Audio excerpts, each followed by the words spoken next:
আরে রাহুল, কেমন আছিস তুই? অনেকদিন হলো তোর কথা নাই, বার্তা নেই। আজ হঠাৎ কি মনে করে তোর এই বন্ধুর বাসায়? এখন কি মনে পড়লো তোর বন্ধুর কথা?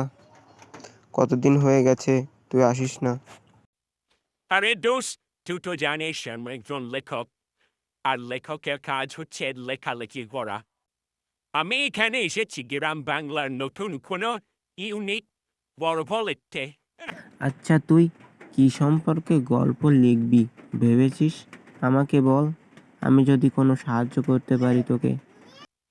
আমি শুনেছি নাকি এই গ্রামে এক রাক্ষসীর উৎপাত হয়েছে। আমি তার সম্পর্কে একটি গল্প লিখতে চাই, যাতে মানুষ আমাকে চেনে। ও আচ্ছা, ঠিক আছে, তোকে সব বলবো। আচ্ছা, আমাদের সাথে পড়তো রিনা আছে না? রিনার অবস্থা কি এখন? চল তোকে ওর কাছ থেকে বেড়াই নিয়ে আসি।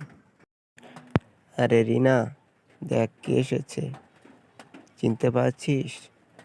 এ হচ্ছে রাহুল, আমাদের সেই ছোটকালের বন্ধু। রে রাহুল, তুই কত বড় হয়ে গেছিস, তোকে চেনাই যায় না তো। তুই কেমন আছিস? আজ হঠাৎ মনে করে আমাদের এইখানে, কি মনে করে এসেছিস এখানে? তুই তো জানিস আমি একজন লেখক।